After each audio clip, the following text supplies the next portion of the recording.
시절로 오세요. 그때 우리가 여기에 있습니다.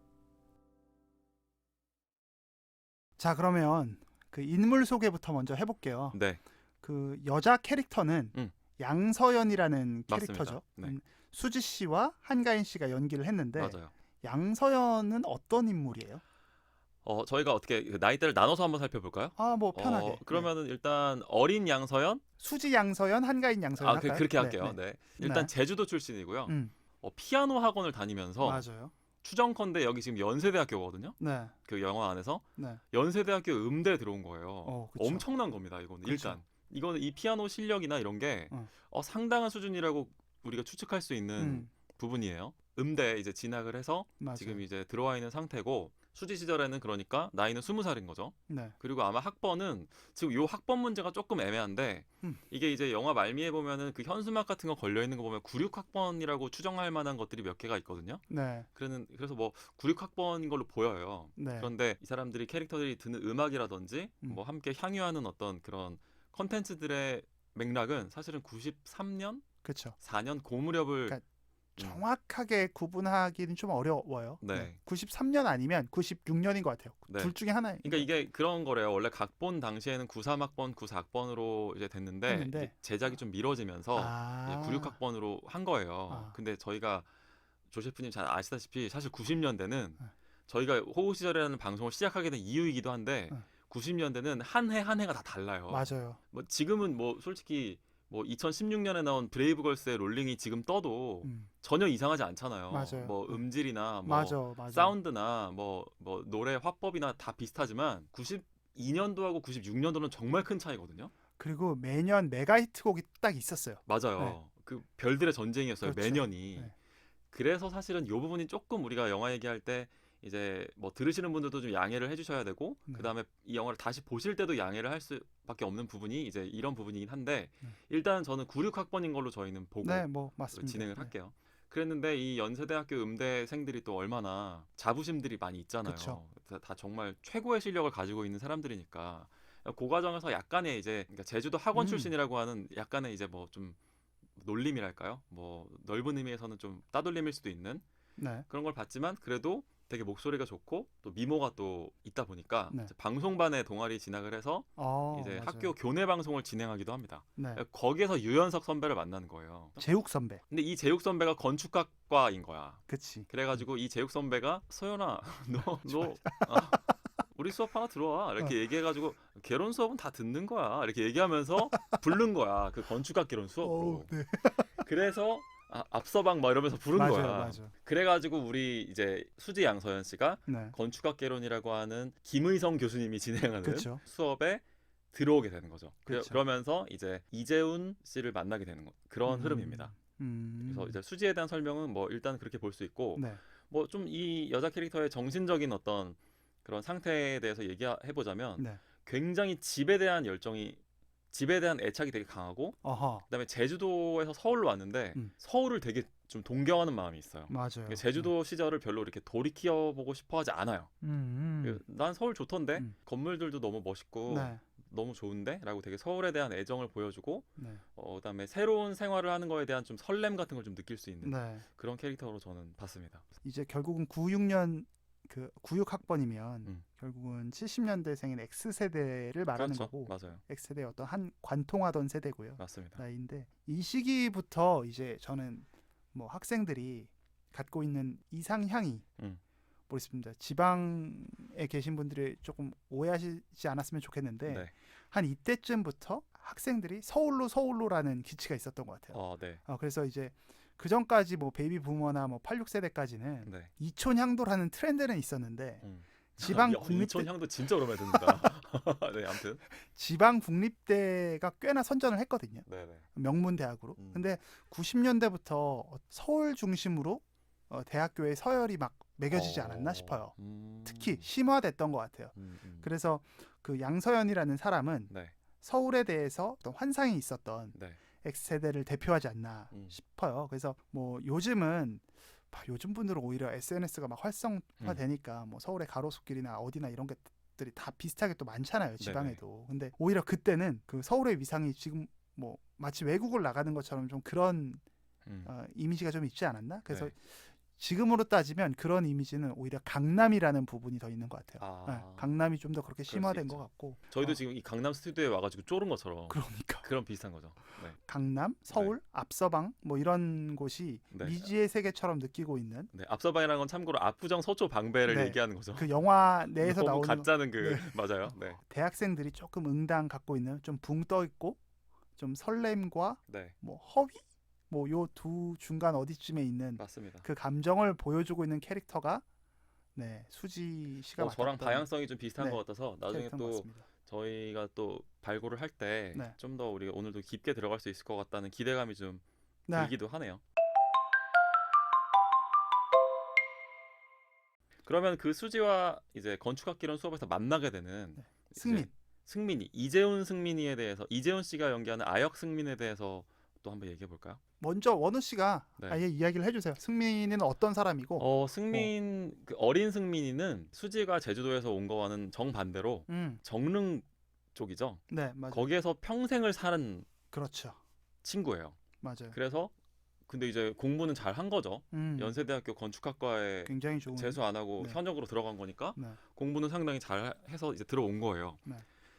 그런데 이제 이 친구는 흔히 말하는 뭐 이제 강북 지역에서 거주하고 있는 거잖아요. 네네. 그리고 어머니 이제 홀어머니 밑에서 아마 자란 걸로 보이는데 어머니는 그 순댓국을 이제 시장에서 맞아요. 판매하시면서 정말 말하자면 이 세대의 어떤 교육열을 상징하는 거죠. 아, 그렇지. 그래서 정말 혈혈단신으로 이 어머니의 위대한 모성애를 보여준 거예요. 맞아, 사실. 그러면서 이 아들을 뒷바라지 하심으로써 이 착한 어린 승민이가 열심히 공부를 해서 연대 건축학과로 들어가는데 성공한 거죠. 그렇죠. 그래서 정말 이 어린 승민이는 지금까지는 적어도 엄마의 그런 기대에 되게 부응하기 위해 노력했던 아들인 것 같아요. 네. 그래서 하라는 대로 열심히 공부했고 엄마에게 자랑스러운 아들이 되기 위해서 노력했었던 아주 착하고 순진하고 모범생인 상태로 20살이 되어서 연세대학교 건축학과에 들어온 거죠. 네, 그래서 이 건축학개론 수업에 이제 개강 시간에 들어갔는데 그날 조금 늦게 들어온 이 수지를 보고 이제 정말 그쵸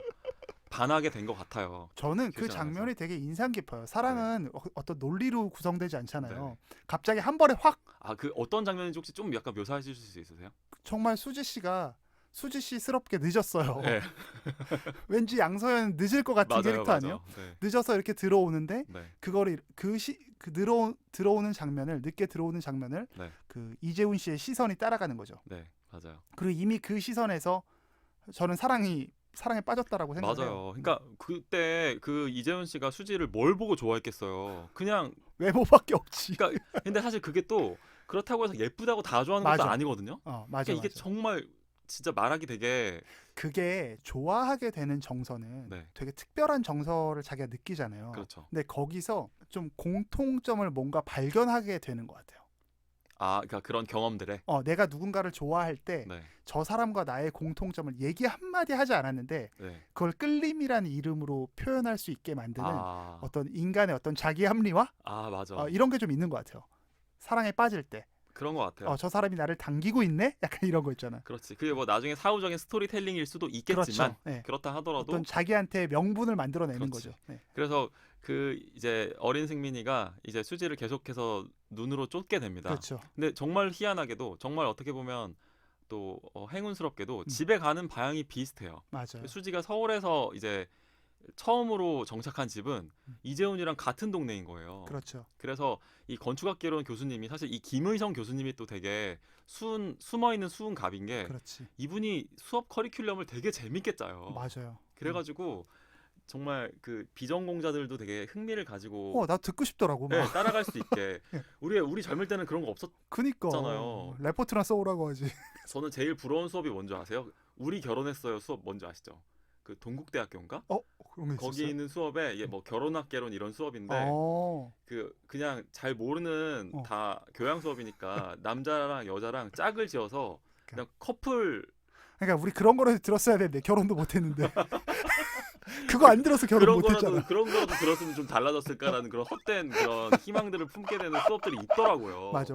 너무 부러운 거예요. 그런데 이 건축학개론 커리큘럼도 너무 좋은 게 이제 니네들이 살고 있는 집이 어떤 데냐. 그래서 그치. 이제 정릉이 무슨 뜻인지 네. 뭐 살고 있는 동네에 담겨 있는 뜻 이런 거 모르는 경우가 많잖아요. 맞아요. 그러니까 공간에 대한 질문을 계속 던지는 거예요. 네. 그래서 니네들이 살고 있는 집에 대해서 한번 그 지도에다가 이걸 찍어봐라. 너희들이 알고 있는 가장 먼 곳으로 가봐라.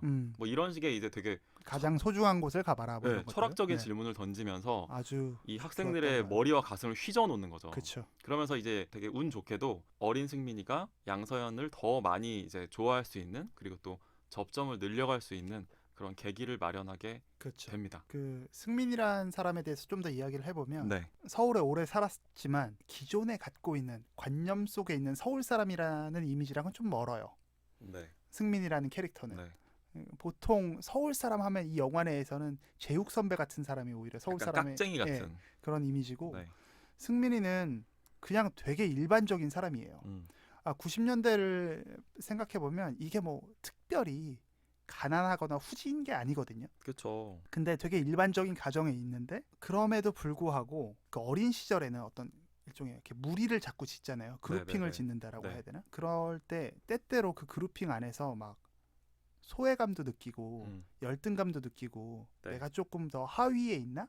뭐 이런 것들을 고민하게 되잖아요. 어린 시절에는. 그렇죠. 어린 승민이 보여주는 그 영화에서의 모습은 때때로 그런 열등감이나 주저함이 보이는 캐릭터죠. 그렇죠. 그러니까 뭐 열등감은 굉장히 중요한 감정이에요. 이 영화에서. 제육 선배나 다른 사람들이랑 자기가 비교되면서 그렇죠. GEUSS라고 쓰여진 그 티셔츠를 입고 있을 때, 그래서 사실 되게 일반적으로 자랐는데도 불구하고 본인이 굉장히 외롭고 열등감을 느끼기도 하는 그런 캐릭터이기도 하고요. 제가 예전에 원우 씨랑 이야기를 할 때 되게 인상 깊은 워딩이 하나 있었는데 이거 저희가 방송에서 얘기했는지 모르겠는데 그 토이남이라는 워딩이에요. 아, 네네네.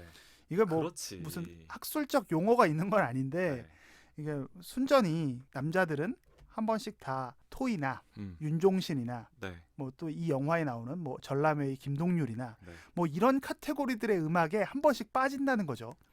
그 빠지는 이유는 다 사랑의 가슴앓이 하던 시기를 한 번은 다 지나가기 때문인데 남자들 대부분이 한 번쯤 겪는 이 시기에 정확하게 서 있는 인물이 이재훈 씨죠. 너무나 정확한 지적입니다. 승민이란 사람이고, 이 토이남의 시기를 지나야 비로소 어떤 인물은 제육 선배 같은 인물이 되는 거고, 또 어떤 사람은 조금 더 소탈한 과로 가는 거고, 또 어떤 사람은 다 지진하게 저희 같은 사람들이 되기도 하고요. 뭐 어쨌든 이 과정을 거쳐야 되는데, 이 토이남의 시기를 관통하고 있는 이 시기의 너무 인물이 정확한 지적이에요. 승민이죠. 저는 이 영화에서 정말 말씀하신 대로 토이남의 탄생을 다루고 있는 작품이라고 봐요. 그렇죠. 근데 이 토이남이라는 게 뭐냐면 정말 그 유희열 씨가 진행하는 1인 이제 프로젝트 그룹 토이의 노래의 감성에 맞닿아 있는 그런 남자들, 그런 일군의 남자들을. 근데 이런 남자 모델이 이전에는 없었어요. 실생활에는 있지만, 누구의 마음속에나 다 있지만 영화로 표현되는 건 없었다는 말씀이신 거죠?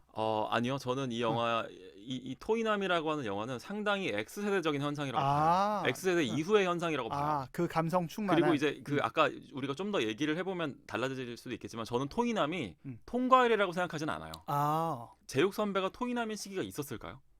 저는 아닌 것 같거든요. 저는 그 토이남의 시기는 그러면 유형이 다른 사람이다. 그렇죠. 그거는 그 방향으로 가지 않는 사람들도 있다는 거죠. 굳이 거치지 않는 사람들도 있다. 그럴 수도. 그런 사람들을 그러니까 우리가 토이남의 시기를 거쳤기 때문에, 혹은 우리가 아직 벗어나지 못했기 때문에 다른 사람들도 그럴 거라고 생각하는 걸 수가 있다는 거야. 벗어나지 못했대. 슬퍼. 그리고 그 토이남의 바깥에 서 있는 사람들 중에 일군의 사람들을 우리가 뭐라고 부르는지 아세요? 나쁜 남자라고 부르는 거예요. 그렇죠. 그게 토이남을 지났든 아니면 그렇죠. 물론 그건 뭐 우리의 그 생각의 차이일 수도 있고 뭐 해석의 차이일 수도 있지만, 그 얘기는 이따가 제가 토이남 얘기는 지금 준비를 해온 게 있거든요. 그래요? 나중에 이따가 좀 자세하게 궁금해집니다. 얘기를 해보도록 하겠습니다. 저희가 뭐 늘 그렇듯 합을 맞추고 하지 않고 이번 영화는 특히 더 그랬죠. 맞아요. 그래서 왜냐면은 저희가, 그러니까 저는 특히 트루먼 쇼에서 제가 좀 반성을 많이 한 게, 니체 이런 그 얘기를 너무 많이 한 거예요. 저도 존 스튜어트 밀을 왜 내가 얘기했는지 모르겠어요. 그래갖고 오늘의 저희 목표는, 그러니까 저 너무 걱정되는 게, 혹시 니체 전공자나 밀 전공자가 우리 방송을 들으면 얼마나 웃길까라는 그런 좀 무서운 마음이 들면서. 근데 오늘은 뭐 영화 토이남 전공자니까. 토이남은 전공 수준이 아니라 저의 인생 테마예요. 그렇기 때문에 이건 제가 말할 자격이 있다. 권위자예요. 제가 이 부분에 그렇죠. 대해서는. 네. 그러니까 오늘은 제가 좀 편하게 그래도 방송 준비를 했습니다.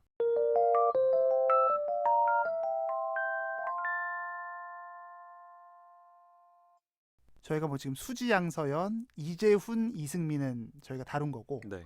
한가인 양서연과 엄태웅, 이승민에 대해서 한번 말씀해 주시죠. 이 두 사람은 같은 인물이니까 네. 이제 한 20년 정도의 시간이 흐른 거죠. 그렇죠. 그래서 아마 30대 후반 정도가 된 것 같아요. 네. 재미있는 부분은 일단 승민이의 경우에는 성격이 많이 바뀐 것 같은 느낌이에요.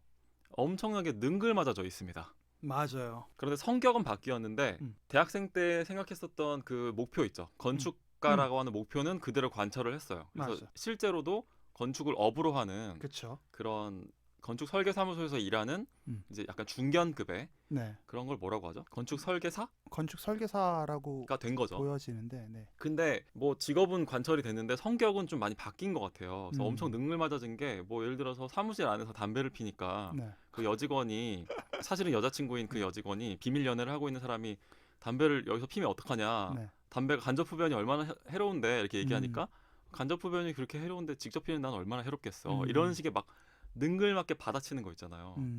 이상형이 뭐야? 라고 물어봤을 때 네. 뭐라고 했었죠? 예쁘고 착한 여자. 근데 예쁘고 착한 여자가 어딨어? 라고 하니까 아주 명대사죠. 명대사가 나와요. 야, 예쁜 여자가 10명 있다고 해봐. 그중에 제일 착한 애가 있을 거 아니야. 걔가 예쁘고 착한 여자야.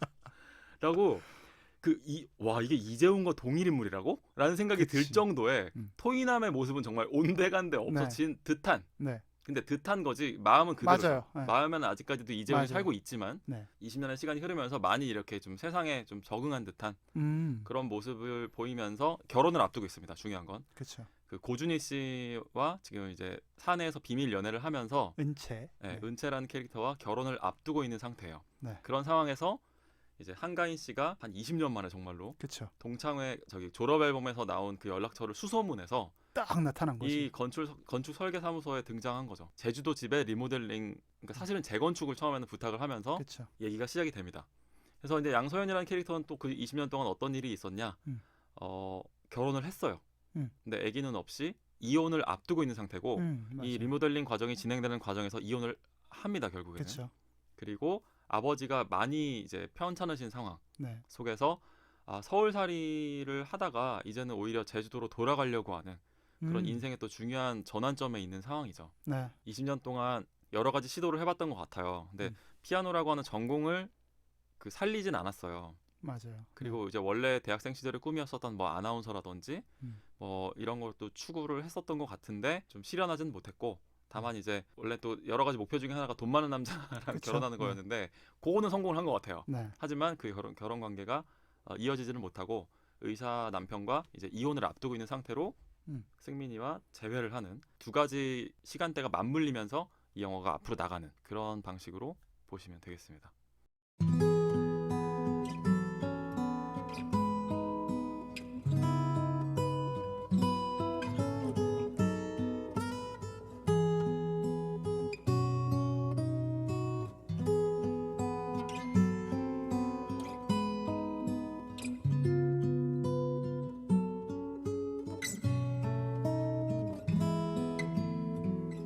우리의 호우 시절